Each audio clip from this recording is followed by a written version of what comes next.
Yeah, I would say I have a similar problem when I'm traveling. Getting yarn is a kind of like a souvenir type of a thing. So Yes.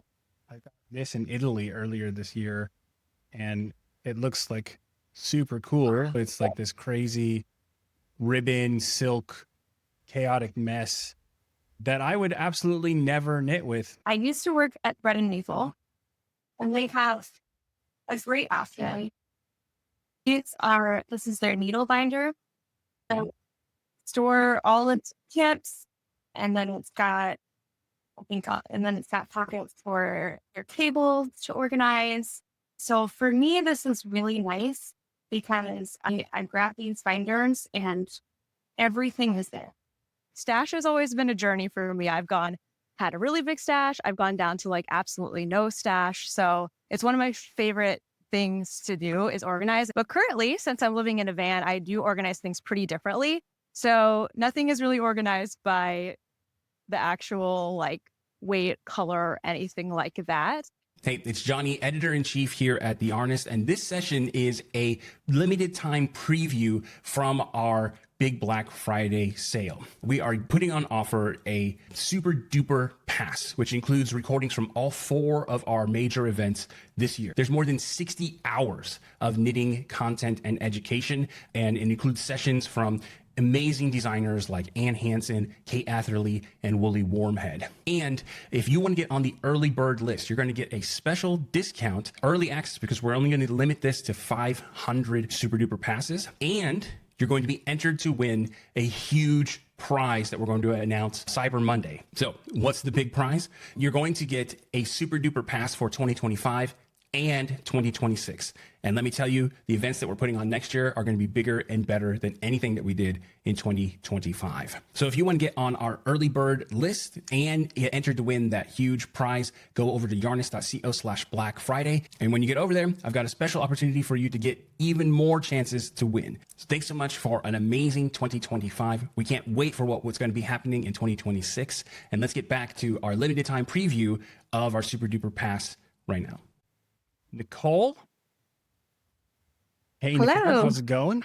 And Nicole, your brand, I think I messed it up earlier, but it's knit with Nick Hull, right? Yep. Very clever. Okay. And what would you say, like, you focus on most in your knitting?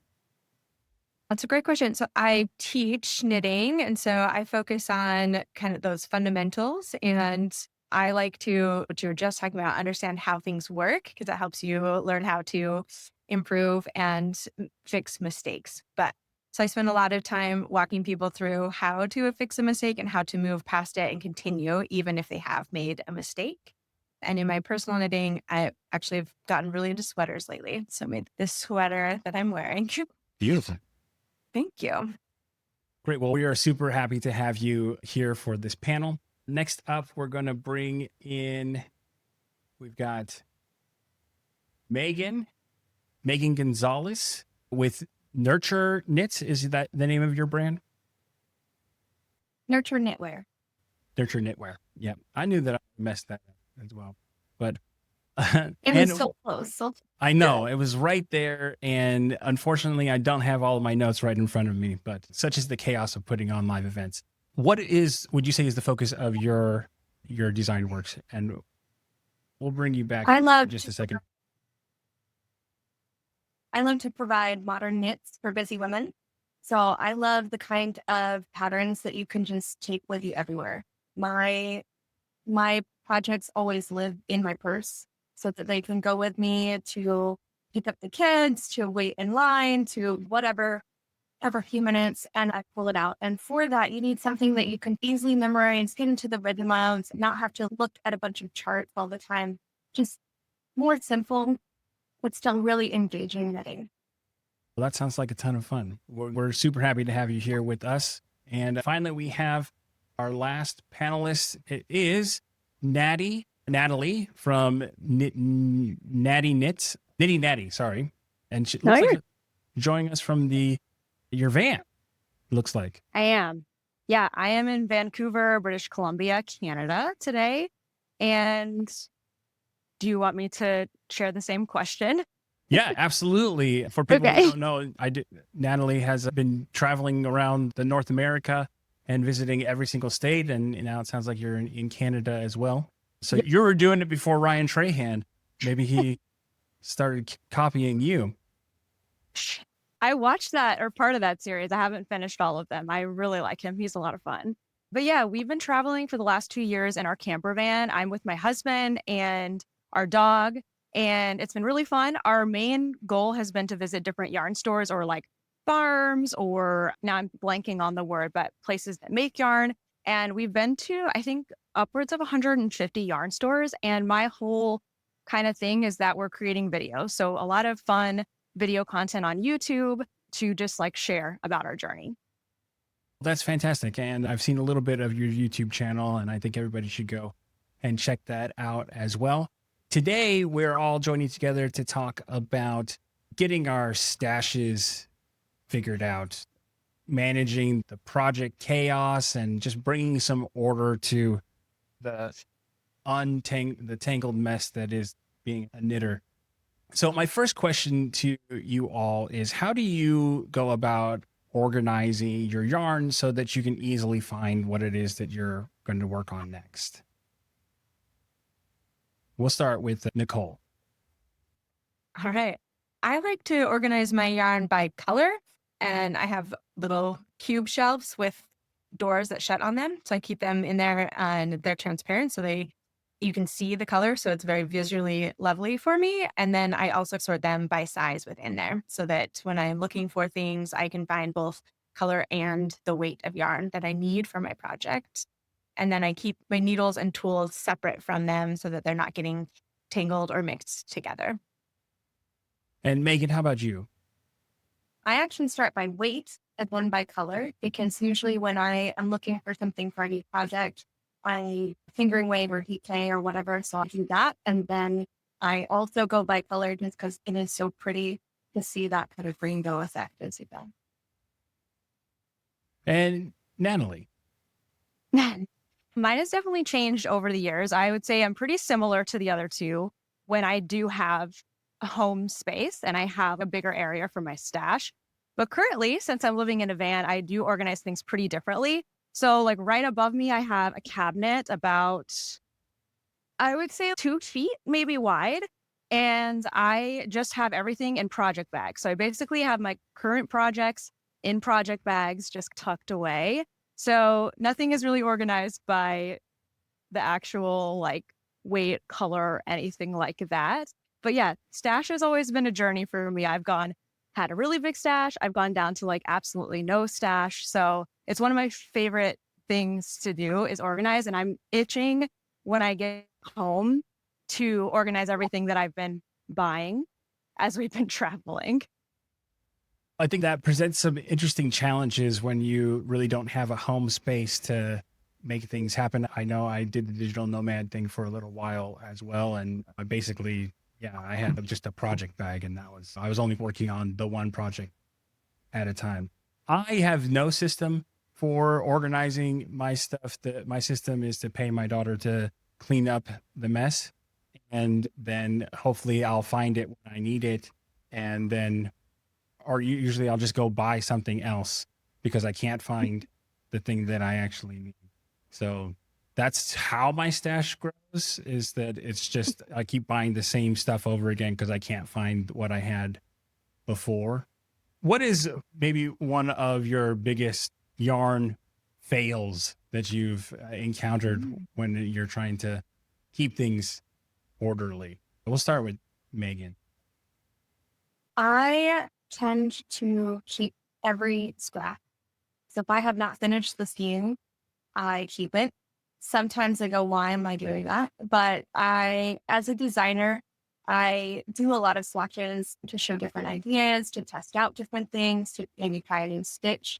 And so that can get really messy if I'm not careful. I'm fairly happy with my system right now. I got a big, I want us to be things close, but even as you can see, like I'm pulling out bits of yarn. So this is all the bits that I have left over in fingering weight. And I have 4 of these drawers. I got just like a really cheap dresser kind of thing on Amazon, I think. And so these are really wiggly. It's not great quality, but it's folding yarn, so it doesn't have to be super sturdy. And so I have a drawer for fingering, for sport weight, for DK and worsted. But as you can see, if I don't rewind them and make them a little bit neater before I put them away, it can cause some terror later on as I'm trying to see what I need. So for me, if I have a bit or a half, or you make a pair of socks and you can have 40 grams left still, I tend to re-cape those. Not super tight, because if you put too much tension on it and then you store it, it can stretch out your yarn and it can make it like limp. And then it does not have that same elasticity when you knit with it the next time. But to just make it compact and not like this, that makes it a lot easier. Natalie, how about you? So I feel like this is like my biggest repeat fail. It's not like a massive fail, but it happens at the yarn store, or really it happens at shows. It's like getting caught up in the excitement and then buying something that I know that I'm not actually going to use, but I'm just so excited, or like other people are excited about it. So it could be a certain like yarn for a certain pattern that's not really in my wheelhouse of things that I would wear, or a color, because I'm trying to jump outside of my zone of pink, which is what I usually work with. And then I get it home and I put it in my stash, and it just sits there and sits there, because I know, like in the back of my mind, I'm never going to work with that. It just doesn't work within my like personal style of knitting. So that's probably the biggest fail I do over and over again. But with doing lots of destashing over the years, I'm able to see like what sits around and try to use that to inform me. I will say it's still really fun to get caught up in the moment and buy something like outside of your usual scope. So it's not the worst thing to do, but I try to avoid it, because that helps me with keeping my stash organized, is not to have too many things that are not things that I want to work with currently.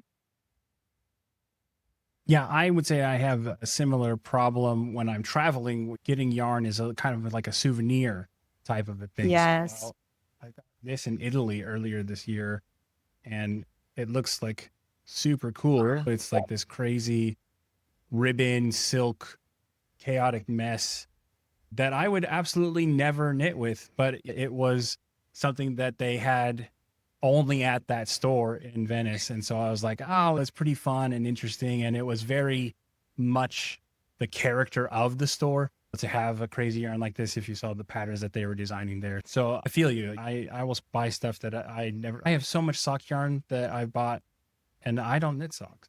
But it's just, I'm like, oh yeah, I should get some sock yarn and make some.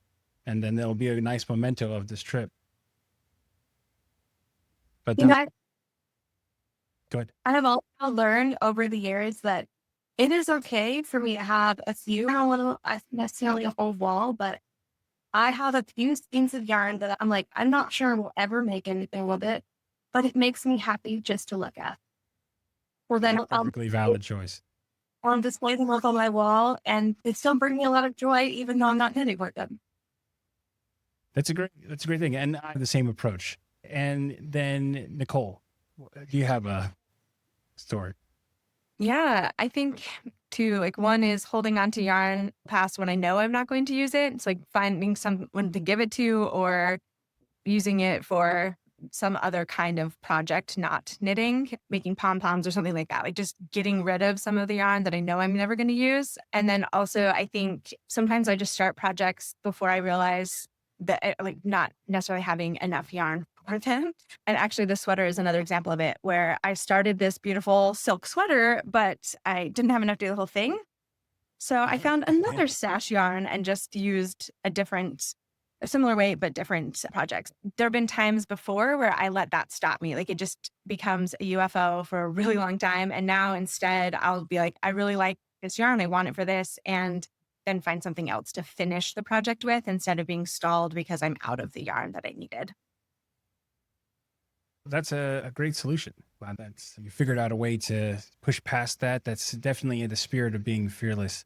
Do you guys have any tools that you use to help keep tabs on what you're doing? Maybe you use an app to track your stash, or even just storage tools, things to help preserve what it is that what you have so that it lasts longer. How are you managing those things? We'll start with Nicole. So I always have great aspirations to use Ravelry, and I'll start and I'll get things in there and then I drop off on that. But that is one tool that I find very helpful. And I also, the other thing that helps me is just to periodically take like re-inventory, and actually moving does that for me. I've had to move a few times. And so then it makes me pull all the yarn from all the places that I've put project bags. So every once in a while I do that on purpose, just bring all the yarn together, and a little bit in that intentional decluttering kind of way of having it all together reminds me everything that I do have and gets me excited about some projects that I had postponed for a while. And finishing projects is another way that gets stash more manageable too. That's a good point. Natalie, how about you? Oh yeah. Okay. So very similar. I just use a notebook. And in my most serious times, when I'm being very like diligent with my stash, I usually take the time every month to write everything down. Like not, I have one skein of this, one skein of that. I just write out like projects that I'm working on so that I can start to use stash for that.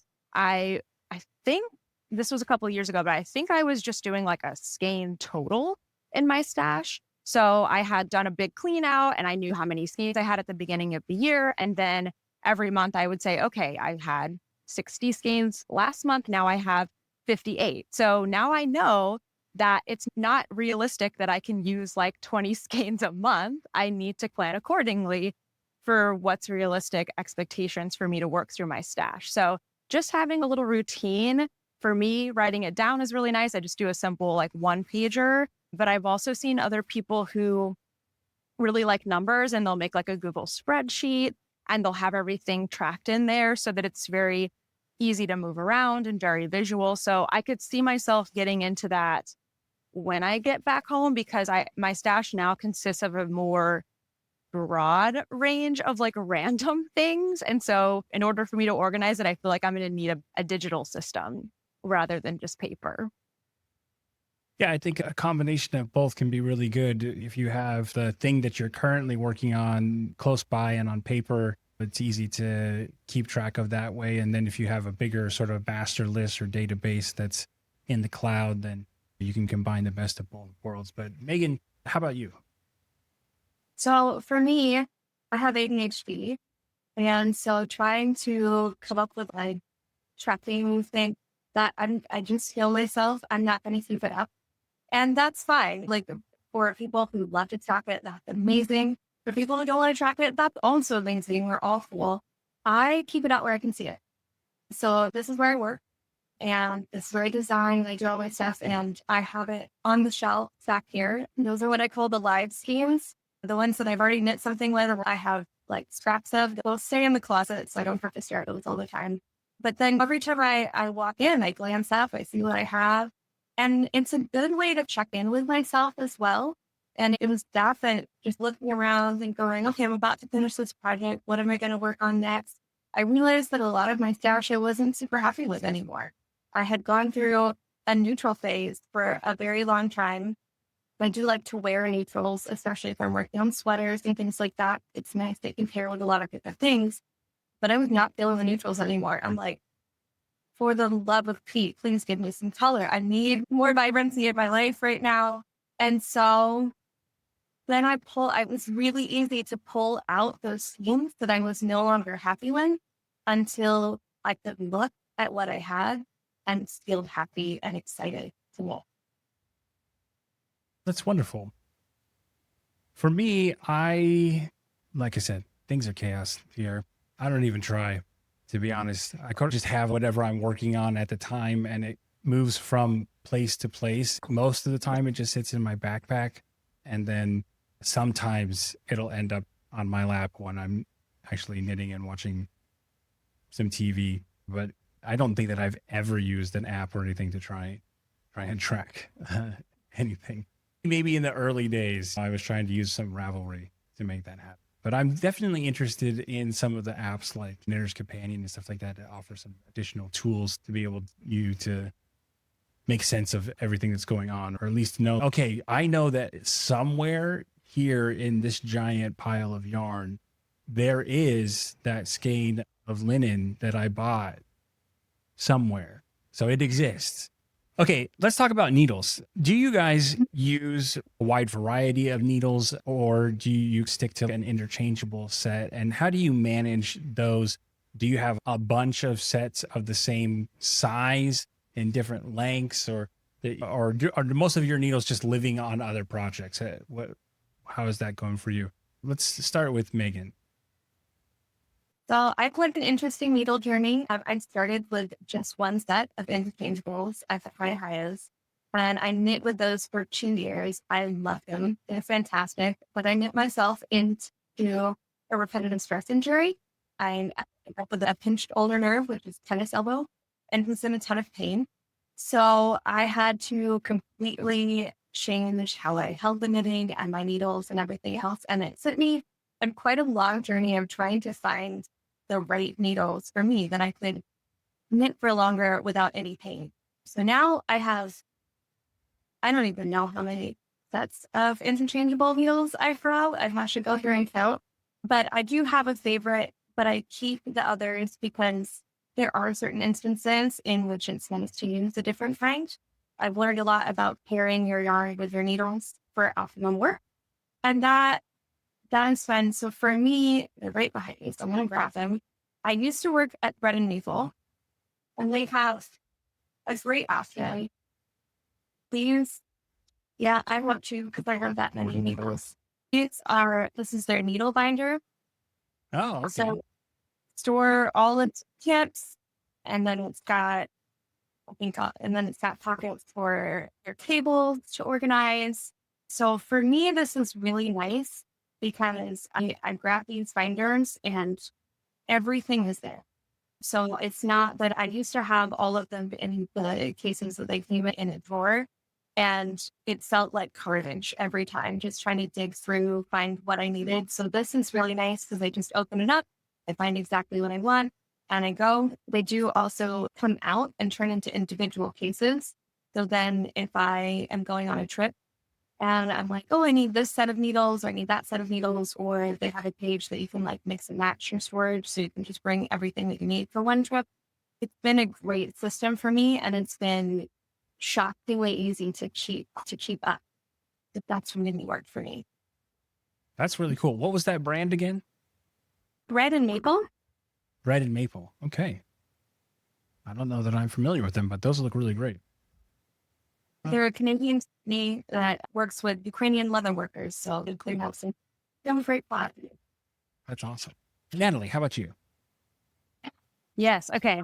I'm quite proud of my system here because all of my needles and notions fit into here, which is perfect because I'm traveling and I need everything. I want to have everything with me for all the options for all the projects. So I did this a few years ago, actually, before we knew we were going to travel, because I just noticed that I was only working with my interchangeable set. I wasn't really using all like the extra fixed circulars that I had collected over the years. So it took me a while to hone in to which needles I really enjoyed and liked. So once I had settled on that, I decided one set of needles, one set of crochet hooks, and then I have multiples really only of my sock needles because I use them obviously for socks, but also other small projects. So I have a lot of those. So this is going to be the super quick tour. I have so many progress keepers because I like to collect them and I almost never get rid of any. So this whole thing is progress keepers.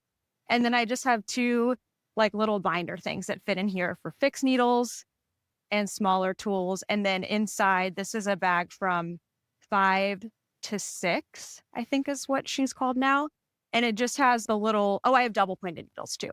So double pointed needles, my interchangeables, and then on the other side is all crochet hooks, and everything just fits so nicely. And I've been able to keep everything contained in this for 2 years now, I think. No, 3 years, I think. So pretty good system. I'm really happy with it. That's pretty cool. And that's great that you're able to get all of that in one really small, compact space. Those bags are really interesting. I like the way that they line all that stuff on the inside. And How about you, Nicole? Yeah. So I feel like this is something that I still struggle with. I do have lots of varieties of the same size of needles, which I also find helpful because I do often have a lot of projects going at the same time. And when I teach, having different options that I can use in my workshops or classes is also great. I have gone the use what I already had route. So I keep some of the packaging that the circulars come in, and I just put somewhere between 3 and 7, depending on the sizing of them. So they just fit back in, and they were designed to hold them. So that's been helpful, but they sometimes wear out. And then I have some canvas bags that zip up, and then I put the stuff for a project in there so that I can keep it in with my project without the needles getting tangled up in the yarn. So this is for a hat that I was making. It has 2 different sizes for the band and the main part of the hat.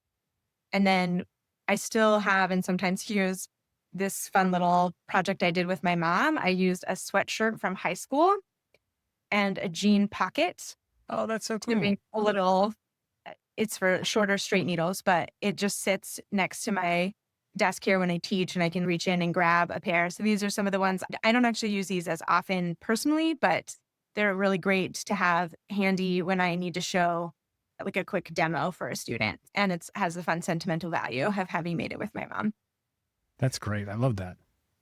I wasn't even thinking that I would share my stuff, but you guys all have such cool setups. And I was like, oh, wait, I do have something that's actually a little bit organized. And that is my little yarn, my little wall here.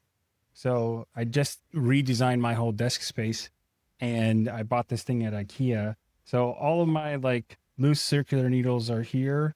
And then I have these flexi flips, that I just put a little wrap around, and I'd hang those there. I've got some cable needles up here. I never really use straight needles, but I have a few of them up here. I was doing a demo of lever knitting, so I needed a really long needle, and these a company made for me a long time ago. I have my double points here, and then I have all my crochet hooks right here. And then I'm a big Addy interchangeable guy. That's mostly what I knit with. So I've got a couple of sets. I have wood and metal, like you were saying, Megan. I like to pair my yarn with my needles. So that's a little quick peek of my desk. Let's see how do we get out of here? We'll bring everybody back to the stage. All right. Okay. So let's talk about projects. So you guys mentioned a little bit about how you manage where your projects are and such, but how many projects do you usually have going on at one time? And how do you juggle and move through those projects as you are working on them? We'll start with Natalie. I usually have about 3 projects going. I like to think of them in categories. So I usually have a simple portable project. So it might be socks or like a hat, or sometimes it's like the very beginning of a sweater, if it's just like stockinette in the round or something like that. And then I have my like main project, my like evening when I'm sitting and watching TV. So that will be something usually a little larger, a little more complex. Could also usually be a sweater or something like that. And then I typically have a long-term project going, something that's either using up scraps or using up mini skeins, something that's going to be a little more stationary, like a blanket. So those are my range of 3 things. What that does is it helps me feel like I have really one project going and just like a couple bonus things so I can stay pretty focused. I have found that I like making a lot of progress on my whips and finishing things. That's just what's feeding me joy right now. So it helps me keep everything under containment a little bit. Okay. And Nicole, how about you? Very similar. I always have to have something that's easy enough and small enough to take with me. And it does change, right? So the beginning of a sleeve or a sweater works for that for a while. Or I am actually a big sock knitter. So socks are almost always, unless you're at the heel, something that you can take and work on anywhere. And I also tend to do projects also by area. So I have something by my desk where I teach. I have something by the TV, and I have something often that's just in the bags that I carry around. But the other thing that I think about more, is it something that I can do mindlessly versus something that requires more attention? So I usually have a project that I'm doing that way, and So one of the ways that I've done mindless stuff, because I don't always wear a lot of those things, but I end up making projects that can be donated. So I do beanie hats for hospitals or scarves that can be donated to homeless shelters. So that's something that can easily travel. It's another way that I use up some of that yarn I talked about, yarn that I don't necessarily want or I don't like the color anymore, but that I can use and give away and feel good about. That's fantastic. And how about you, Megan? So I'm semi-monogamous. I'm usually just working on one project.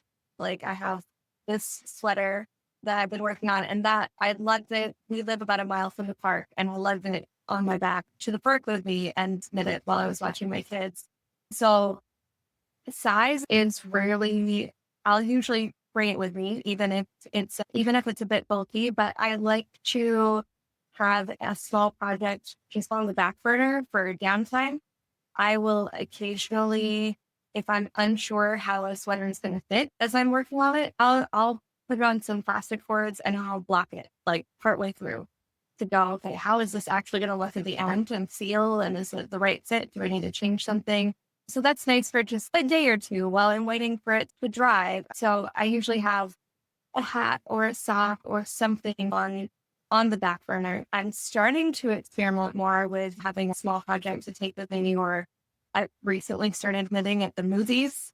And for that, because it was pitch black, I mostly need something that's just stockinette. That has been interesting trying to figure that out as I go.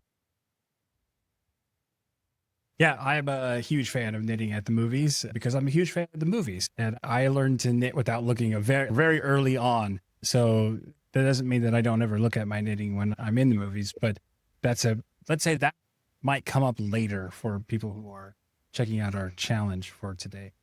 But for me, I'm mostly working on one thing at a time, and I won't really move on to the next thing until I'm done with that if I'm knitting for myself.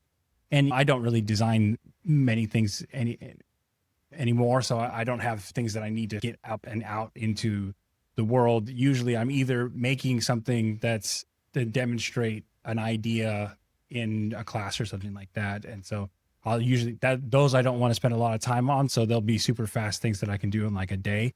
And then the other stuff just sits on the knees until I find it and then get back to it. But I will knit on we have pretty good public transportation here where I live. So I like to knit on the tram and have people look at me weird and be like, what the heck is that guy doing? Such is the life of a male knitter.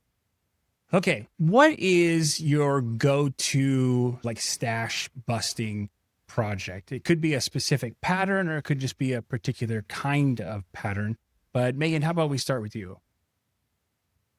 This was a hard one for me. I tend to not bring a lot of random yarn into my stash. I like to go to the store and I like to cut all the things, but rarely do I make an impulse purchase, which is, I know it's a weird thing for a knitter. I have been told that by all my knitting friends.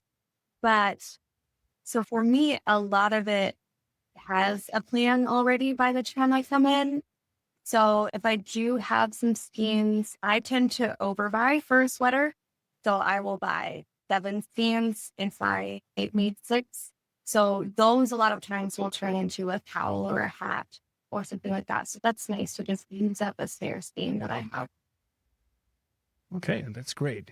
How about you, Natalie? I immediately thought of what can I do to use up multiple single skeins in my stash, because that's what I tend to be left with, those impulse buys that are like fun colors that don't really go with anything else. So I really like to make blankets. I love making blankets, especially to use up mini skeins and leftovers, but also they can work well for full skeins.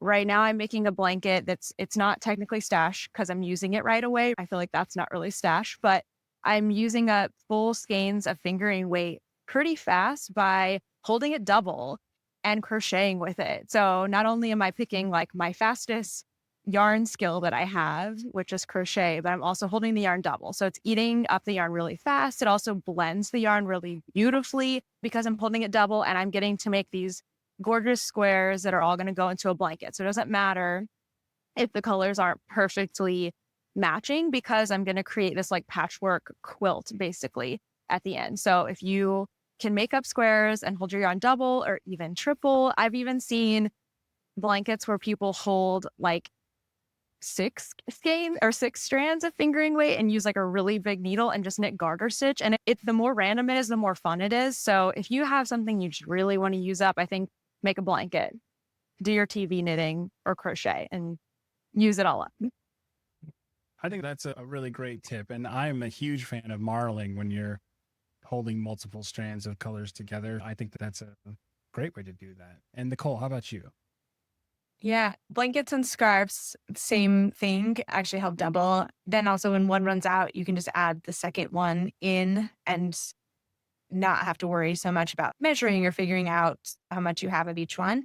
I actually was working with a senior center doing a knitting group with them. And there was someone there who had a pattern that she got from her grandma that was like a start small, get big until it's as big as you want, and then turn corners one. And that's what she was doing. I ended up finishing that project for the family. And then that's been something I've done a lot since then, is doing those like just grow, because it gives you a lot of flexibility in the size. And it is nice to do little squares, but I found that one to be really fun because it ends up having this like diagonal where it all mixes together throughout the whole project. That's pretty cool. I don't know that I've ever seen something like that before. So that would be cool to see.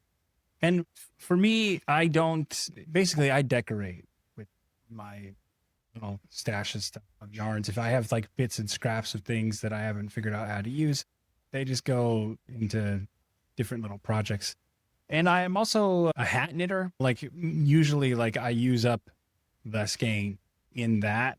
A skein of yarn, 100 grams or so, is almost the perfect size for a hat. I know that if I have a single yarn of something, then I can probably make a hat out of it. That's my way of being efficient. We're going to wrap things up in just a little bit, but do you guys have any final thoughts or tips, things that you wanted to mention that we didn't really cover or talk about?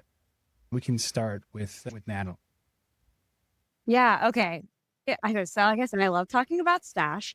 And I feel like the most important thing you can do is visualize what you want your stash to look like, because nobody else's stash is going to be the same as yours, because they don't have the same things that they want to make. They don't have the same vision. They don't have the same space.